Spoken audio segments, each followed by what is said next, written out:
Next पर्यायवाची है, ये सारी पर्यायवाची समास में भी पूछी जाती है और सारी पर्यायवाची वैसे तो ये कम से कम 8-10 बार पूछी जा चुकी है, पेपर में आप देखेंगे ना तो इनकी कई बार पूछी गई हुई है। तो पार्वती की पर्यायवाची जानने से पहले हम थोड़ा सा एक इनकी कहानी जान लेते हैं कि जैसे राजा दक्ष की जो पुत्री थी उनका नाम था उमा। तो उमा जो है जैसे बड़ी होती हैं उनको शिव जी से शादी करना होता है, शिव जी को प्रेम करती हैं। एक दक्ष जो है एक यज्ञ करते हैं, तो पार्वती ने पूछा, माता पार्वती ने, कि आप जो है अपने यज्ञ में किसको किसको बुलाएंगे। तो जो दक्ष हैं वो बोलते हैं कि हम सभी देवताओं को इसमें बुलाएंगे।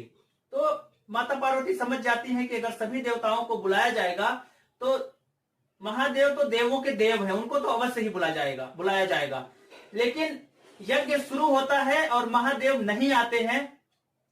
माता पार्वती इंतजार करती हैं, पूछती हैं लोगों से, अपने पिताजी से ही पूछ लेती हैं कि पिताजी ये शिव जी नहीं आए हैं क्या। तो बहुत दक्ष जो है बहुत भड़क जाते हैं, गुस्सा हो जाते हैं, उनको भला बुरा कहते हैं कि मैं आपका विवाह मतलब ऐसे आदमी को नहीं बुलाता हूं जिनका मतलब पहनावा। उन्हें थोड़ा सा उनको कहा कि चूंकि जो शिव जी हैं उनकी जो सेना है, आपको पता है कैसी सेना है उनकी, ठीक है, वो बोल भभूत सब लेके चलते हैं, है ना।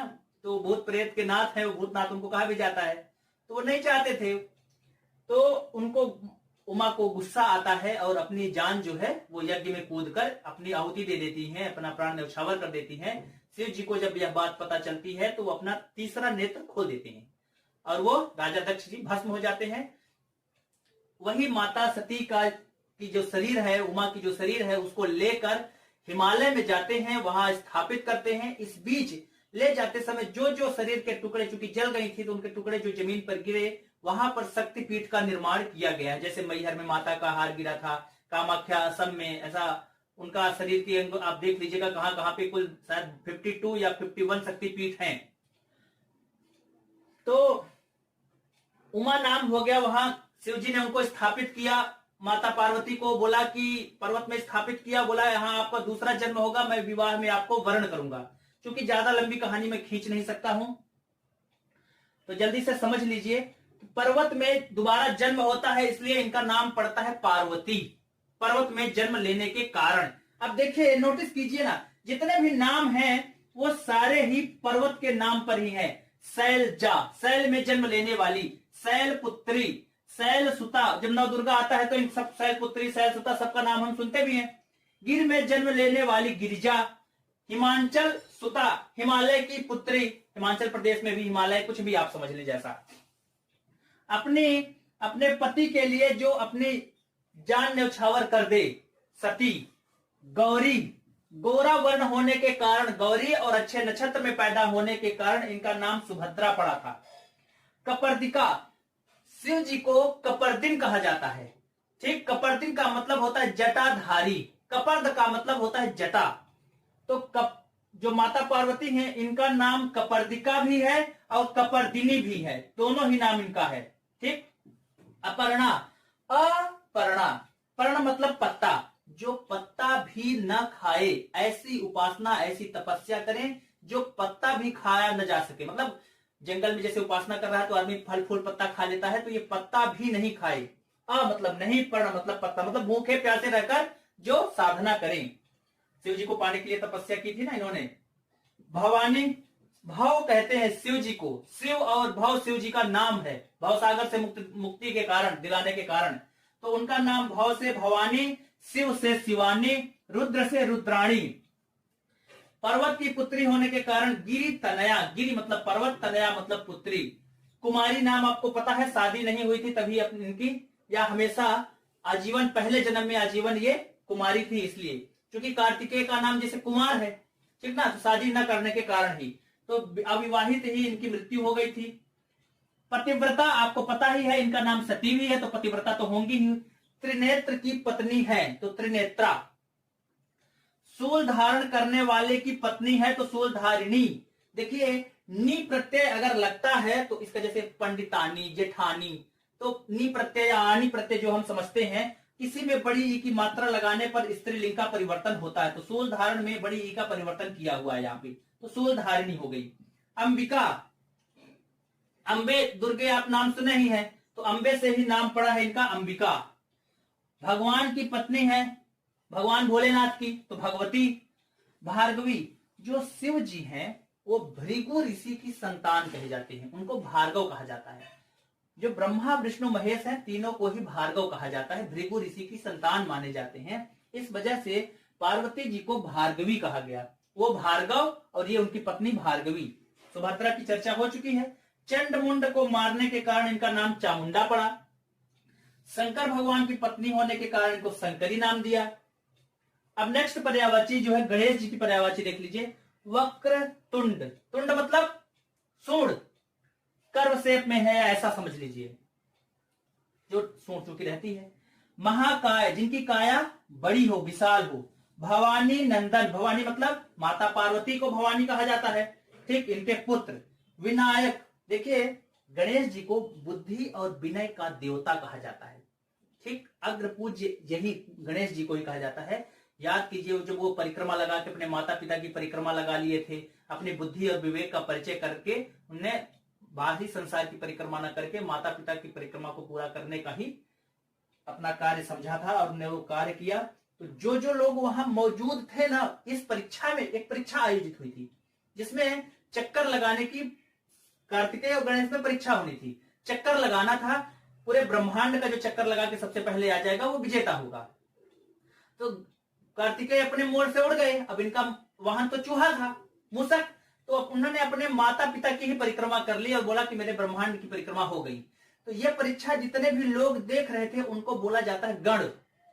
तो उन सब ने गणेश जी को विजयी घोषित किया, इसलिए इनका नाम पड़ा गण के ईश। जितने भी लोग देख रहे थे सबने इनको अपना देवता स्वीकार किया, इसीलिए इनका नाम पड़ा है गण के अधिपति, गणपति, गणेश। ये नाम ऐसे पड़ा है। एक दांत टूट गया था लड़ाई में, शायद परशुराम से या किसी से लड़ाई में टूट गया था, मुझे देखिए ज्यादा जानकारी नहीं है। तो एक ही दांत है, एक दांत टूट गया था इनका, तो एक दंत। गजानन, गज का आनन हो जिसका, ठीक। लंबोदर, लंबा हो उदर मतलब पेट, लंबा हो उदर जिसका, गणादि गणपति हो गया। द्वय मातुर, दो माताओं के बीच बैठने वाले। याद कीजिए जब दिवाली का पोस्टर आप देखते हैं तो एक तरफ लक्ष्मी और एक तरफ लक्ष्मी माता और एक तरफ सरस्वती बैठी रहती है, बीच में गणेश जी रहते हैं। तो दो माताओं के बीच में बैठने वाले। विघ्न हरता, किसी का शादी का कार्ड हो आप देख लीजिएगा तो विघ्न हरता तो विघ्न विनाशक ऊपर लिखा ही रहेगा उसमें, श्री गणेशाय नमः करके, कि कोई विघ्न न आए, इसलिए ये गणेशाय नमः लिखता है आदमी। गौरी के पुत्र हैं इसलिए मोदक प्रिय, इनको लड्डू पसंद है, मोदक मतलब लड्डू, ठीक। मूसक वाहन, इनका जो वाहन है वो चूहा है या मूस है, ठीक, इसलिए इनका नाम मूसक वाहन पड़ा। अगली जो पर्यायवाची है वो शिव जी की है। देखिए इनका नाम पिनाकी है। एक बार क्या हुआ था, कण्व ऋषि ऐसी किंवदंती है कि कण्व ऋषि तपस्या कर रहे थे तो उनके जो शरीर था उनमें बाबी बन गया था दीमक का। जैसे वाल्मीकि ऋषि की शरीर के पास ना दीमक लग गए थे, वैसे ही कण्व ऋषि की बॉबी पे, तो उसमें 3 बांस के पेड़ उगाए थे। तो बांस के पेड़ों को विश्वकर्मा जी को दे दिया गया था, तो विश्वकर्मा जी ने उससे 2 धनुष बनाई थी। एक का नाम था पिनाक और दूसरे का नाम था सारंग या सारगढ़, जो विष्णु जी को दी गई थी। सारगढ़ विष्णु जी को दी गई थी और पिनाक धनुष शिव जी को दी गई थी। तो पिनाक धनुष धारण करने के कारण इनको पिनाकी कहा जाता है। पिनाक का मतलब होता है जिसके दम पर स्वर्ग की रक्षा की जाए। नाक मतलब स्वर्ग होता है। यह वही धनुष है जिसको श्री रामचंद्र जी ने तोड़ दी थी। श्री राम जी की धनुष का नाम था कोदंड, अर्जुन की धनुष का नाम था गांडीव और कर्ण की धनुष का नाम था विजय। तो सबकी धनुष का भी नाम थोड़ा थोड़ा ध्यान रखेंगे। कामारी और काम रिपु, देखिए अरि का मतलब होता है शत्रु और रिपु का मतलब होता है शत्रु या मारने वाले। अरि और रिपु का मतलब होता है मारने वाले, कामदेव को मारने वाले, काम के दुश्मन, काम देवता के दुश्मन या शत्रु या उनको मारने वाले। शिव इनका नाम आपको पता है, शंकर इनका नाम पता है आपको। जो नाम आपको पता है उस पर चर्चा ज्यादा की नहीं जाएगी क्योंकि इनका स्वभाव है, ठीक। नशा का भूतनाथ, इनको भूत प्रेत का ऐसे, तो इस वजह से। त्रिलोचन, 3 आंखों वाले, कैलाशनाथ, कैलाश पर्वत पर विराजमान है। हर हर महादेव, कष्टों को हरने के कारण इनका नाम पड़ा है हर, यानी हरने वाले, बोलते ना हर हर महादेव।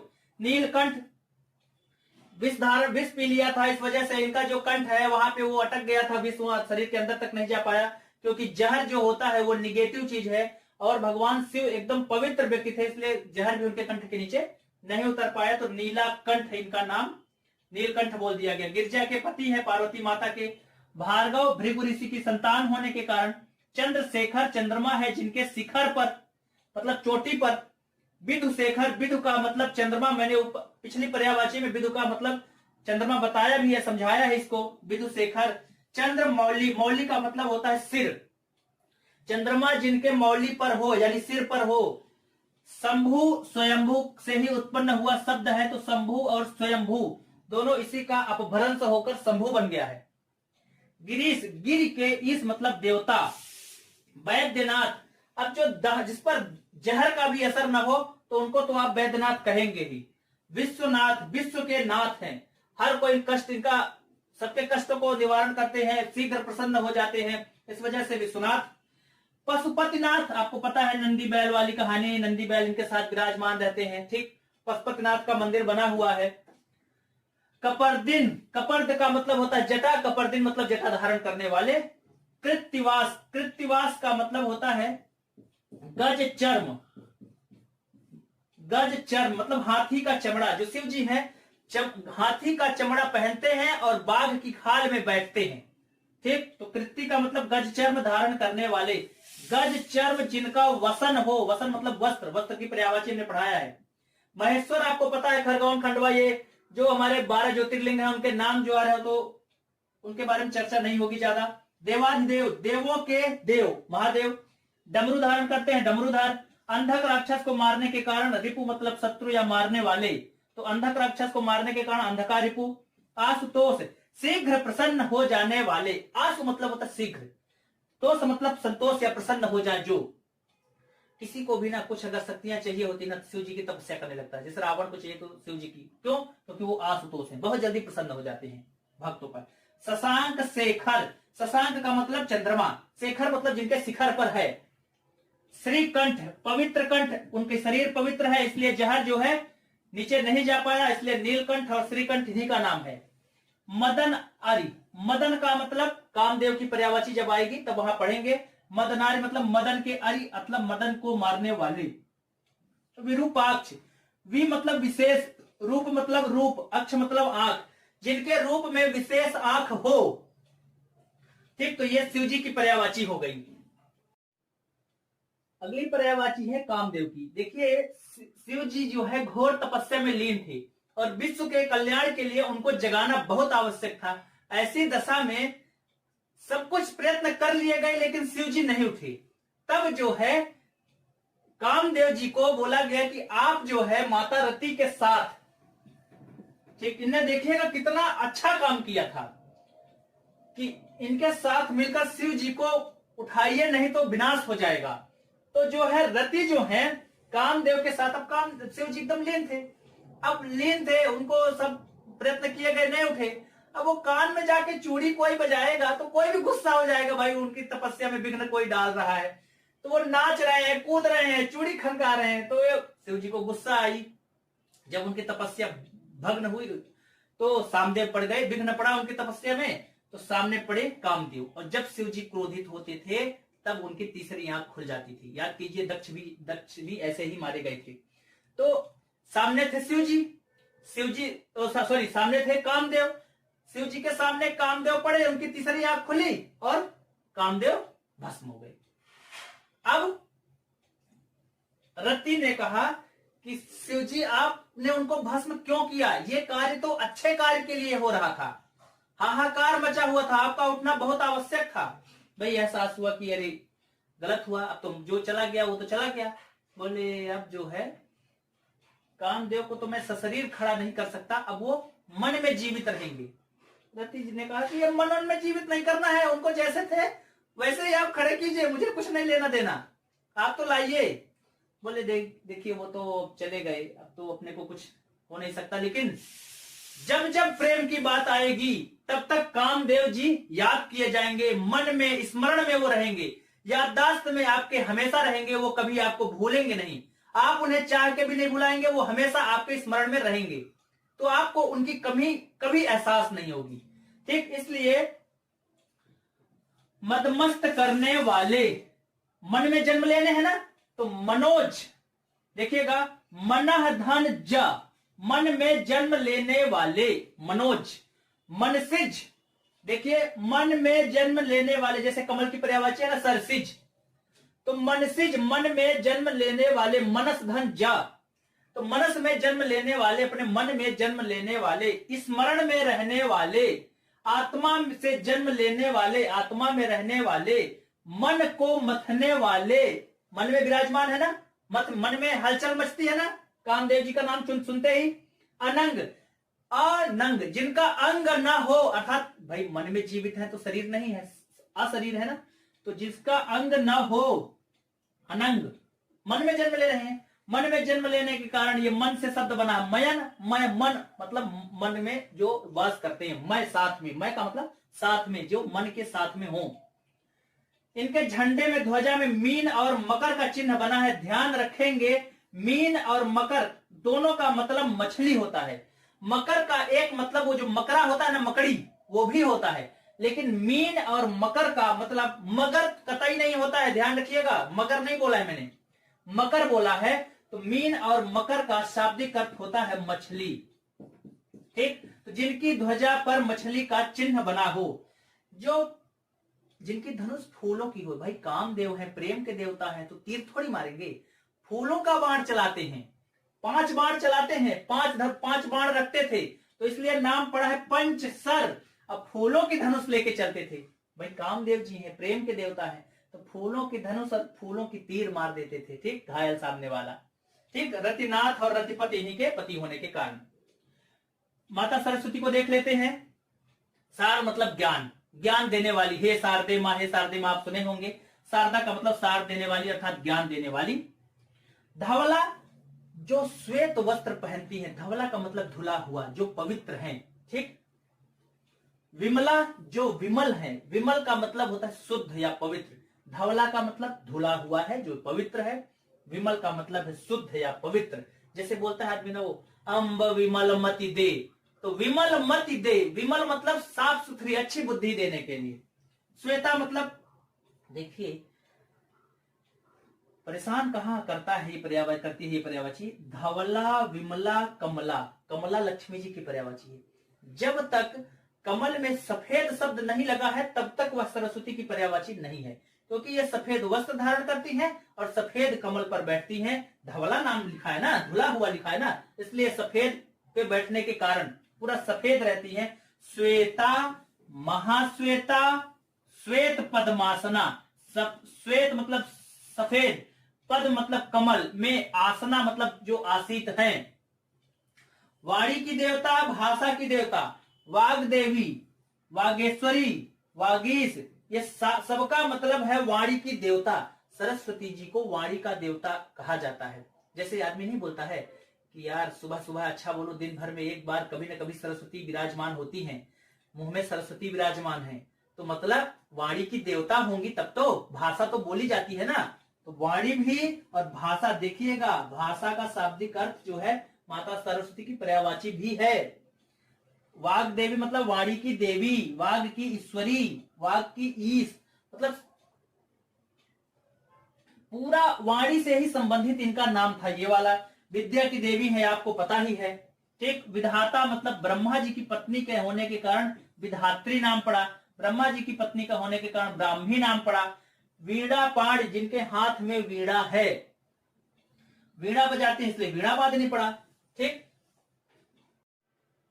पहला हमारा शब्द है इच्छा। ध्यान रखिएगा, इच्छा में ई में छोटी ई की मात्रा रहती है, बड़ी ई की मात्रा नहीं रहती है, एक बात।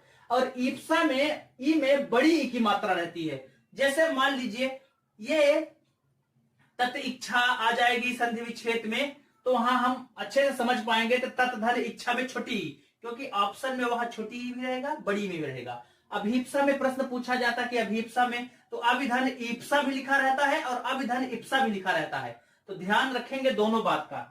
ये शब्द इसी से, इप्सित शब्द से ही बना हुआ है पूरा। इन सब का मतलब इप्सा, लिप्सा, ईशा, स्प्रीहा, ये चारों शब्द को हम इसी से कोरिलेट करेंगे कि ये जो चारों शब्द हैं इसका मतलब ही होता है इप्सित का मतलब होता है इच्छा, चाह। इस सब में इप्सित का ही देखिए जैसे ये स्पृहा है, ये इच्छा, इहा, इहा एक और शब्द होता है इहा, तो इहा इसमें लिखा नहीं है तो उसको भी नोट कर देता हूं। इहा, इहा शब्द भी आ जाता है कई बार, इसमें इहा शब्द मिल जाता है तो उसको भी देख लेंगे। तो ईशा, लिप्सा, ईशा, स्पृहा, इहा भी मिल जाता है, 2-3 किताब में कहीं बड़ी ई भी मिल जाता है, छोटी ई भी मिल जाता है, तो इहा भी मिल जाता है। अभिलाषा पता ही है, मनोरथ, मन की बात रहती है, मन की जो मुराद रहती है, तो मनोरथ, तमन्ना, आकांक्षा, मुराद, जो शब्द हमको पता है उस पर ज्यादा हम चर्चा नहीं करने वाले हैं। वांछा, जैसे पेपर आप देते हैं ना तो उसमें लिखा रहता है वांछनीय अर्हताएं, ठीक, तो वांछनीय मतलब जो चीज जरूरी है, जो आपको चाहिए। लालसा का मतलब अभिलाषा, हसरत का मतलब हसरत, आपको पता ही है कि हमारी ये हसरत है, चाह है, हमारी ये लालसा है। आरजू, आरजू का मतलब किसी चीज को बहुत अच्छे से, बहुत डेडिकेटेड लेवल पे अगर चाह अगर रहती है तो उसको बोलते हैं आरजू, ठीक ना। तो ये शब्द मतलब वो चीज आपको चाहिए ही चाहिए तब उसको इस्तेमाल किया जाता है। उद्यान की पर्यायवाची देखिए उद्यान की पर्यायवाची में वो जंगल की पर्यायवाची मिक्स करके देता है। तो उद्यान की पर्यायवाची को देखिए, जो हमारे घर के आसपास सामने नहीं छोटी सी बगिया टाइप की होती है, या आपके जैसे घर के अगल बगल कोई छोटा सा पार्क रहता है, उसमें खूब सारे फूल पत्ती रहते हैं, तो उसको बोलते हैं उद्यान, ठीक। तो वो उपवन, वन का छोटा वाला हिस्सा, उपवन, ठीक। फुलवारी, जहां फूल खिलते हो खूब सारे, छोटी बाग बगीचा वाली, छोटा बाग बगीचा जो हम जानते हैं, ठीक। अशोक वाटिका में जैसे सीता जी बैठी थी, तो वाटिका का मतलब होता है छोटी सी ऐसी कोई जगह है जहां आप थोड़ी देर बैठ सके, थोड़ा आराम कर सके, 10-15 मिनट बैठने के लिए है ना, इसीलिए इसका नाम आरामगाह भी है, ठीक ना। ये वाला शब्द गुलशन, गुल का मतलब फूल, शन का मतलब चारों जो छाए हों, ठीक, तो गुलशन हो गया, बाग बगिया बगीचा सब इसी शब्द का अर्थ ले लीजिएगा। ऊंट शब्द का देखिए, ऊंट की एक खास बात होती है कि ऊंट की गर्दन बहुत ऊंची होती है और ऊंट का जो ओंठ होता है, लिप, वो मोटा होने के कारण इसका नाम ऊंट यानी ओंठ से ही संबंधित बना हुआ है। तो ऊंट का उष्ट जो है तत्सम है और ऊंट जो है वो तद्भव है। क्रमेलक, जो रेगिस्तान के ऊंट होते हैं, रेगिस्तान के ऊंट को क्रमेलक कहते हैं, जो चलते नहीं है वो कुछ जैसे राजस्थान में जो मरुस्थल में जो ऊंट चलते हैं। लंबोष्ट का मतलब लंबा ऊंट हो जिनका, जिनका ऊंट लंबा हो। महाग्रीव, महा मतलब ऊंची बड़ी, ग्रीव मतलब ग्रीवा यानी गर्दन, जिसकी गर्दन ऊंची हो। जैसे सुग्रीव को, ऐसा नहीं है कि आप जिराफ को अब महाग्रीव बोल सकते हैं, ये रूढ़ हो गया है ऊंट के लिए। जैसे सुग्रीव को बोलते हैं ना सुंदर ग्रीवा वाले, उसी तरह महाग्रीव को ऊंची गर्दन वाले, ठीक, ये हो गए उनके लिए, ऊंट के लिए। कपड़ा की पर्यायवाची देखिए, वस्त्र, इसी शब्द से वसन बना, वस्त्र, वसन इसी शब्द से टूट टूट के बन रहे हैं। चीर हरण आपने सुना ही होगा, चीर मतलब वस्त्र। पट मतलब पटपीत मानव तड़ित रुचि सुच, तो पटपीत किसको, जैसे विष्णु भगवान जी या कृष्ण भगवान को बोलते हैं कि पीला वस्त्र पहनने के कारण। परिधान आपको पता ही है, आप जानते हैं। अंबर, दिगंबर, श्वेतांबर आपको पता है, श्वेत वस्त्र पहनने वाले दिशाएं जिनका वस्त्र हो। पोशाक, लिबास, ये दोनों आपको पता है, लिबास मतलब उसका पहनावा जो पहना है उसने। दुकुल, दो किनारे हो जिनके, अर्थात जैसे पैंट हो गया, दो किनारा होता है, साड़ी हो गई, दो किनारे होते हैं। कुल का मतलब किनारा, शर्ट हो गया, दो किनारा हो गया, ठीक, दुपट्टा हो गया, दो किनारे हैं, तो दो किनारे हो जिनके।